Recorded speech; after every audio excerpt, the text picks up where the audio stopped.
আড়াই কুরবানি পশুর হাটের সাথে সাথে মহিষের কিন্তু হাট এখানে চলমান রয়েছে এবং মহিষের কিন্তু প্রচুর চাহিদা রয়েছে, দাম কিন্তু রয়েছে এক এক দাম। এক মুরব্বীর সাথে কথা বলেছি যে তিনি দাঁড়িয়েছেন অনেকটি মহিষ তিনি বিক্রি করেছেন এবং মহিষের ক্রেতাও কিন্তু এখানে রয়েছে। যারা পছন্দ অনুযায়ী মহিষ কিনতে চান তারা কিন্তু মহিষকে পছন্দ করেন, কুরবানির গরুর চাইতে মহিষকে পছন্দ করেন। বাজার পরিস্থিতি কীরকম? ভালোই বেতন কাকা। কয়টা মহিষ নিয়ে আসছেন? কেমন দাম বলতেছে? দাম কেমন বলতেছে?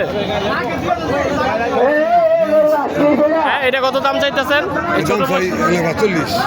কত? 1,45,000। কয়টা নিয়ে আসছেন?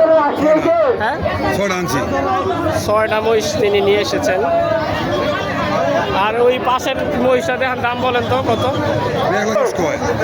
1,30,000 চাইতেছেন। আর ওই পিছনে আমার নাই।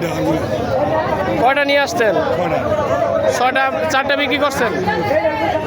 4টা বিক্রি হয়েছে। মহিষ কিন্তু গরুর চাইতে অনেক কম ওঠায়, কিন্তু মহিষের চাহিদা থাকে অনেক বেশি। সেই চাহিদাকে কেন্দ্র করেই কিন্তু এই হাটে মহিষের প্রচুর উঠেছে।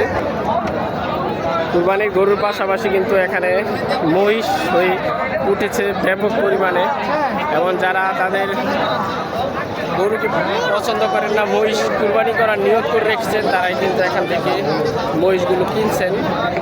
মহিষ কিন্তু ব্যাপক দাম, গরুর চেয়ে কয়েক গুণ দাম বেশি, এবং বর্তমান সময়ে মহিষের চাহিদাও কিন্তু ভিন্ন রকম হয়েছে। আমরা কয়েকটা মহিষের দাম দেখব তারা কেমন চাচ্ছেন। এই মহিষটার দাম চাচ্ছে 2,50,000। গরুর পাশাপাশি কিন্তু অনেকেই মহিষ নিয়ে আসছেন। মহিষের যারা পছন্দ ক্রয় করেন তারা এখানে ভিড় জমাচ্ছেন।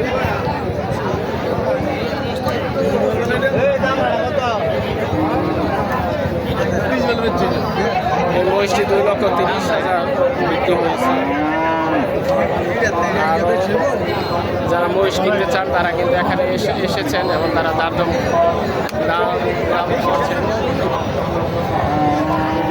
মহিষের বাজারের সাথে সাথেই গরু, পাশে কিন্তু গরুর হাট। এই হাটের শেষ প্রান্তে আমরা এসেছি, দেখতে পাচ্ছি শেষ প্রান্তে কিন্তু অনেক ছোট বড় গরু, মাঝার আকৃতির গরু এখানে রাখা হয়েছে।